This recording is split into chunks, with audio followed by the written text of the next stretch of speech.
Okay, so it's got dual band GPS, a titanium construction with a sapphire display, an OLED screen with 1,000 nits of brightness, advanced training tools, navigation features, and battery life of up to 2 weeks. What is this thing?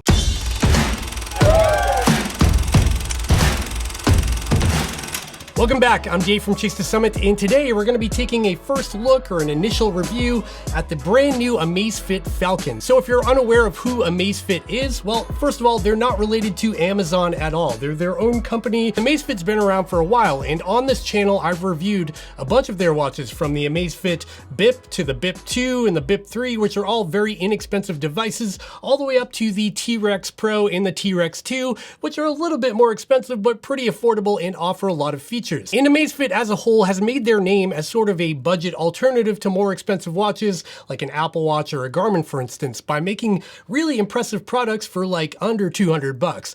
And that's where the Amazfit Falcon is a big departure from what they used to do, because this watch is significantly more expensive but also more feature packed. It's pretty impressive. So in this video today, I want to share my experience with the Amazfit Falcon and what it's been like so far. I've only had this watch for a few days, under a week, but I have been wearing it every day, sleeping with it, and also taking it on my daily runs from 5K up to 10 miles. So I'll be able to share a bunch of data in this video. But just know, it's not an in-depth review. I haven't been using this for an extended period of time. That'll come further down the road. With all that out of the way, let's dive right into the first thing I want to talk about. That's purchasing options and pricing. So the Amazfit Falcon is pretty simple because there's only one version of this watch and there's only one color available. So you might like it, you might hit it. This is what it is. It's more of a raw metal look. This one version of the Amazfit Falcon comes in at $499 here in the USA. That price may vary where you are in the world, and it seems like availability is pretty limited right now. So you might be lucky if you find it in your region.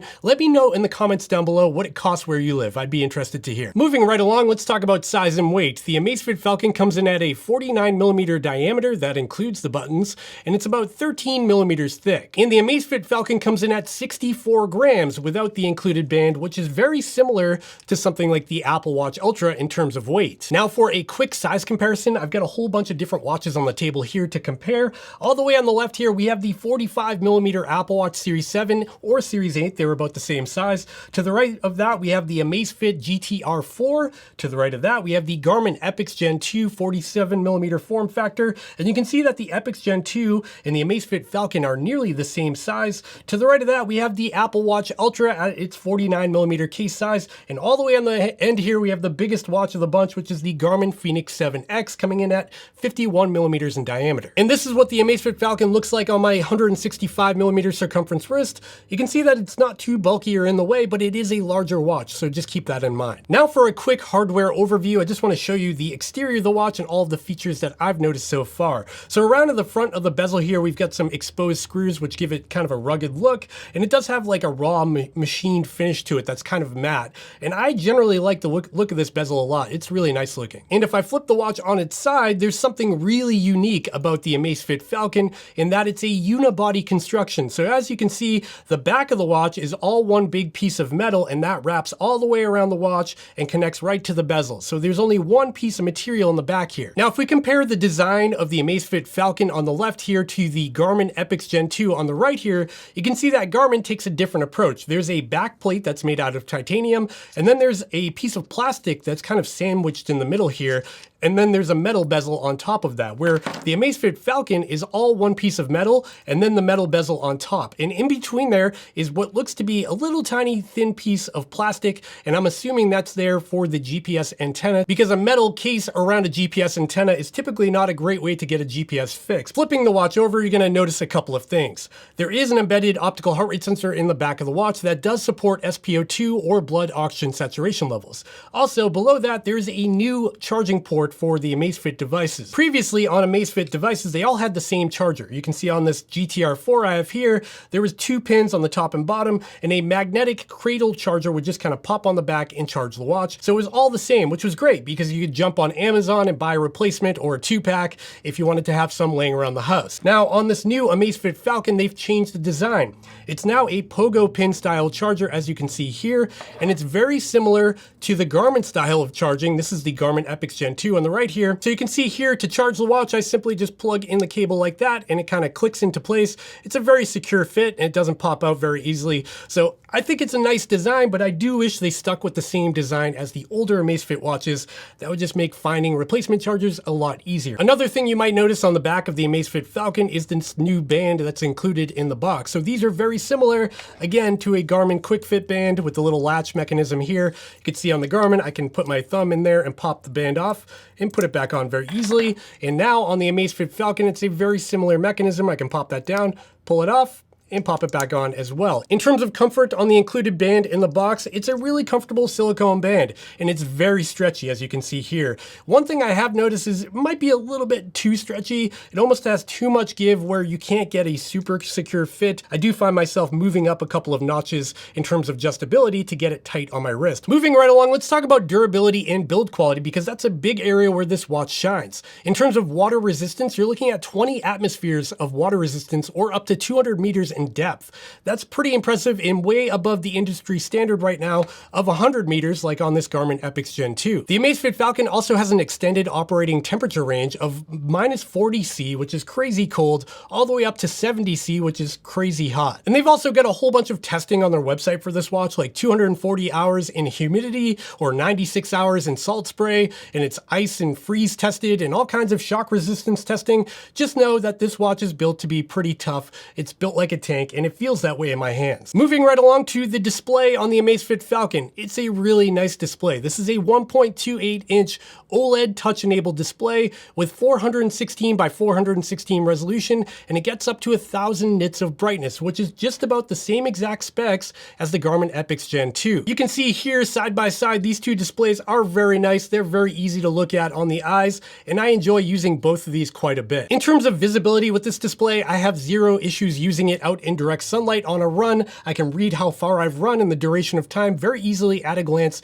with zero issues. It's a very nice display. Another nice feature of this display is that over the top of it, the glass is actually a sapphire crystal, which is incredibly scratch resistant. And again, very similar to the Garmin Epix Gen 2, which also has a sapphire crystal display. In my experience with sapphire displays, I've had a lot of watches with sapphire displays, and I've never scratched one. They're basically scratch proof. Nothing scratch proof, you can scratch it if you try, but they're really durable. The Amazfit Falcon does also feature an always on display, as you can see here. It only displays the time of day and not all the other complications of the watch. That's to save battery life, but at least you can see the time of day at a glance always. The always on display setting can actually carry over into activities if you want to see your distance and duration all the time without turning the display off. That can be enabled in activities as well, which is really nice. Hey, quick interruption. If you're finding this video fun or entertaining or educational or anything, please consider going down and giving me a thumbs up and subscribing to the channel down below, because that really helps me out.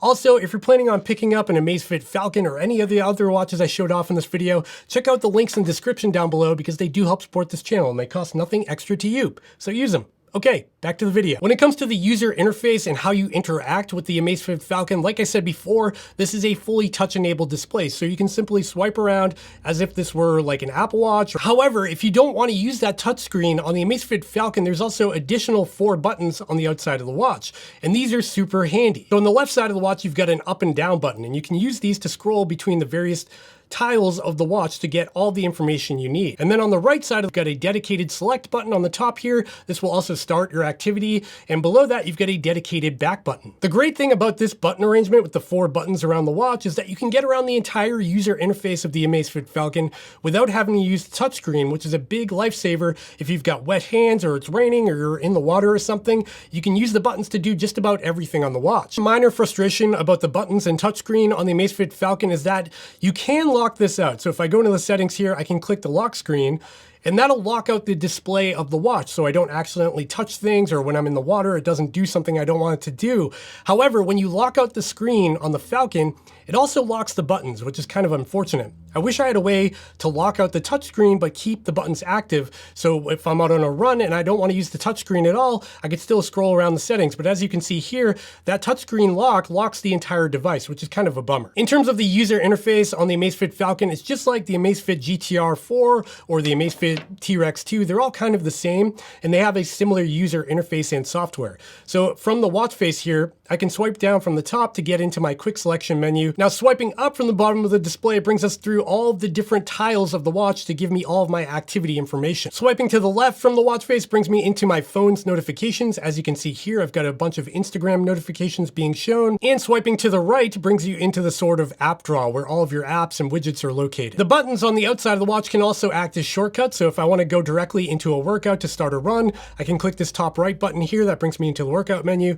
And if I want to go directly into my app drawer to get to a different feature, I can click the dedicated back button down here, which brings me into the app drawer. In terms of smartwatch features on the Amazfit Falcon, like I said, you can get your phone's notifications on your watch. That'll be things like Facebook messages or Instagram messages. The Amazfit Falcon will also display incoming phone calls where you can accept or decline them right on the watch without touching your phone, which is really nice. However, unlike the GTR 4, there's no speaker or microphone on this watch, so you cannot take phone calls directly on the watch. I'm assuming it's because this watch is 200 meters water resistant, and having a speaker and microphone on board would be kind of hard, but I'm not really sure. You've also got features like a compass and barometer, and if you dive into these, they'll give you details about your air pressure and elevation. Going back, we've got the weather forecast. I can click on weather here. This will give me my local weather forecast with a ton of information, air quality, the UV index, and things like that, and an extended forecast of upcoming days, which is really nice. Of course, you can set up alarms on the watch, which is kind of a no-brainer for a watch.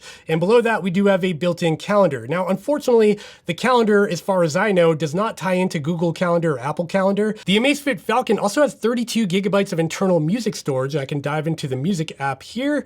And here I can play, pause, skip forward, skip backwards, and change the volume of my earbuds connected directly to the watch. So I can go for a run with music or podcast phone free. Now, unfortunately, this is only compatible with MP3 music right now, like old school, download the files to your computer, upload them to your phone, and then sync them with the watch. It's kind of a headache. It's not compatible with like Spotify or Apple Music or anything like that. On top of all the pre-installed apps on this watch, you can actually download and install additional apps using your phone in the Zepp app. And the Zepp App Store has continued to grow over time. There's not a ton of apps to choose from. There's something like 20, but there's a good selection. There's like GoPro Remote to control your GoPro from a distance if you want to do that. There's smart home apps to turn on and off different lights and switches. Now let's talk about wellness tracking on the Amazfit Falcon, because it does collect a ton of information throughout your everyday life, including your all-day heart rate recording, as you can see here. You can also enable SpO2 recordings to be taken throughout the day. Scrolling down to the activity tile here, you can see even more information like my steps for the day,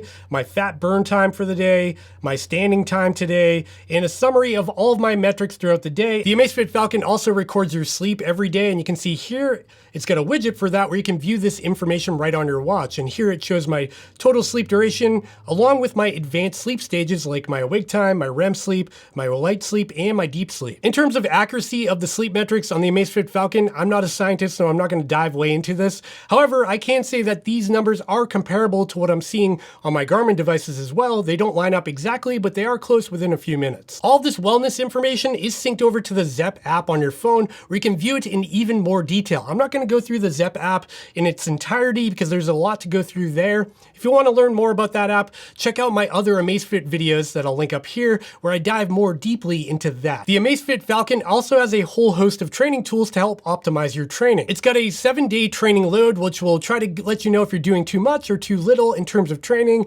Next, you've got your estimated VO2 max, which is a really nice tool to have. However, this doesn't seem super accurate. It doesn't really line up with my other devices, but I haven't been lab tested, so it is what it is. Next up, we do have a recovery advisor. As you can see here, it's telling me I should wait 35 hours before my next run. Probably not going to do that, but at least it's there to tell me that. The Amazfit Falcon will also indicate how effective your training was after every activity. So if I dive into my last run here, you can see I've got my training effect here, and it lets me know my aerobic training effect, my anaerobic training effect, and my training load of this activity. And of course, I can scroll through all the various details about this activity to get even more information about it, including heart rate graphs, my heart rate zone graph, and all of this additional information. There's also a brand new feature on the Amazfit Falcon that's not available on other Amazfit watches yet, called Zepp Coach. Zepp Coach will take some user feedback. It will ask you how often you want to work out, what your goals are, and what your intensity is, and then it will actually form a training plan based on those inputs. As you can see here, I've got my Zepp Coach app here, and if I dive into it,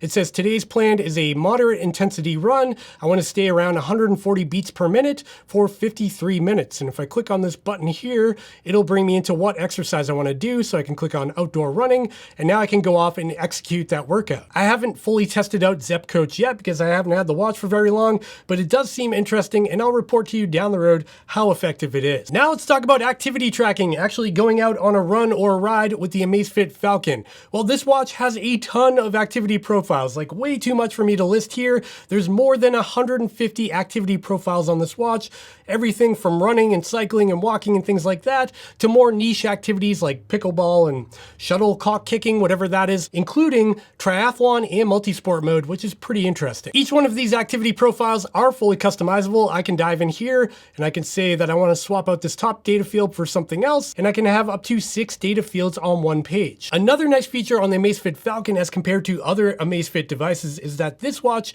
is compatible with external sensors like heart rate straps or power meters on a bike. So you can see here within my Bluetooth settings, if I scroll down and click on workout accessory, it's searching for available sensors. One thing to note though, in terms of external sensors, this is Bluetooth only. There's no AMP Plus support here, so just keep that in mind if you've got a bunch of those sensors laying around. Now, after you finish your activity on the Amazfit Falcon, it will sync over to the Zepp app on your phone. And from there, you can actually sync with third-party services like Strava, Adidas Runtastic, Relive, Apple Health, and Google Fit. So there's a lot of options there. Moving right along, let's talk about battery life on the Amazfit Falcon because it's pretty darn impressive. This watch has a very large 500 milliamp hour battery inside the watch, which provides up to 14 days of typical use or up to 7 days of heavy use. If you're going on an hour run of GPS activity every day, and you've got the always on display turned on to max brightness, you'll get about 7 days of use out of that. On top of that, there is a battery saver function that will give you up to 30 days of use by limiting some of the functionality of the watch and only really giving you the time of day. When it comes to GPS on battery life, when you're actually out on a run or a ride and you're recording the location to the watch,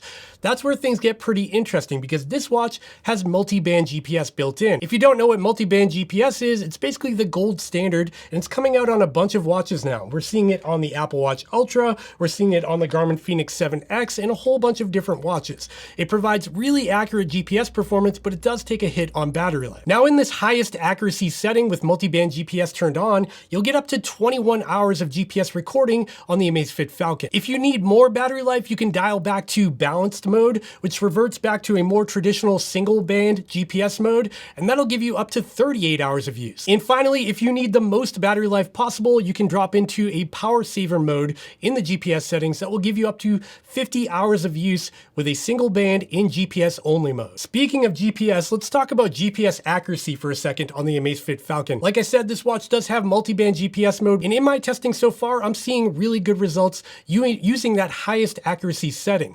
It looks pretty similar to using multi-band mode on my Garmin Epix Gen 2, and at the end of my runs, I'm getting pretty similar distances recorded on both watches. Like I said, I've only had the Amazfit Falcon for a few days now. I've only taken it on 3 runs so far, and in the testing that I've done, it's looking pretty solid, but I will report down the road if things change. Now let's talk about navigation features on the Amazfit Falcon. The Falcon features breadcrumb navigation built into the watch in all of your activities, which is really useful. Keep in mind, this is not a full-blown map like you'd find on a Garmin Epix Gen 2 or a Fenix where you see all of the trails and roads and waterways around you. This is more of a little squiggly line that's telling you where you've been and where you want to go. Even though it's not a full map, breadcrumb navigation is very useful, and I'm glad to see it here. Within breadcrumb navigation on the Amazfit Falcon, you can zoom in, you can zoom out, you can pan left and up and down, all using the touchscreen on the watch or the buttons on the side of the watch. And on top of that, you can actually import a GPX file using the Zepp app on your phone and sync it over to the watch to follow a course that you've pre-made on your computer ahead of time. The Amazfit Falcon also has back to start navigation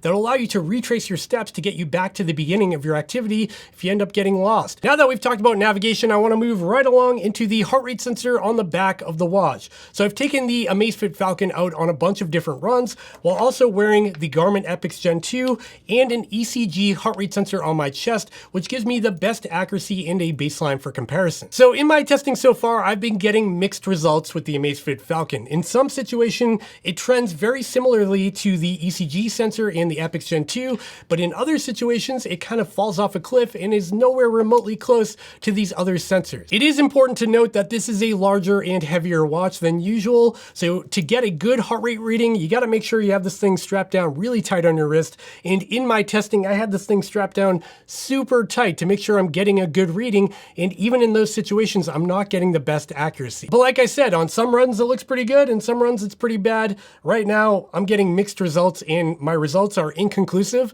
I'm gonna have to continue to test this and report back, but for now, I'm a little bit suspect on the accuracy of this heart rate sensor. Now it's time for final thoughts on the Amazfit Falcon. This is a really interesting device and a big departure from what Amazfit usually does, with typically making pretty inexpensive, low-budget options, and this is a really nice watch. Titanium case, unibody construction, sapphire lens. It feels like a premium device. And honestly, I'm a little bit surprised about this watch because the feel of it on my wrist does rival the same feeling I get from something like the Garmin Epix Gen 2 in a much more affordable package. I really only have two concerns with the Amazfit Falcon. First of all, it's gonna be that heart rate sensor in my testing so far has not been super solid or reliable. The second thing that concerns me about the Amazfit Falcon is the future of this watch. Are they gonna continue to make this watch better with continued firmware updates down the road, or are they just gonna come out with like a Falcon Gen 2 a year from now and let this one die? Because it is such a premium device and it would be a shame to see this get outdated over time. I'm just hoping that they can resolve some of the minor issues that I'm seeing in firmware updates down the road, and if they can do that, this is going to become a compelling option for people that might have had their eyes on a Garmin Epix Gen 2 but couldn't swallow that $1,000 price tag. But for me, right now, I don't think the Amazfit Falcon is going to replace the Garmin on my wrist, but it might for you. And if it does, I want to hear from you. Drop into the comments down below. Let me know if you're getting an Amazfit Falcon, or if you're going to stick with the Epix Gen 2, or even an Apple Watch Ultra. Which one's right for you? Let me know why and what you chose in the comments down below. I would love to hear from you. And with that, we have reached the end of this video. And if you made it this far, you probably liked this video. And if you did, please consider going down and giving me a thumbs up and subscribing so you don't miss more videos from me in the future. Also, if you're planning on picking up the Amazfit Falcon or any of the other watches that I've shown in this video, make sure to check out the links in the description down below, because those links help support this channel and what I'm doing here, and I'd really appreciate it if you use them. All right, friends, I gotta go now. I've been talking way too long. I think I covered everything. I probably missed something. Oh well. I'll see you next time. Bye.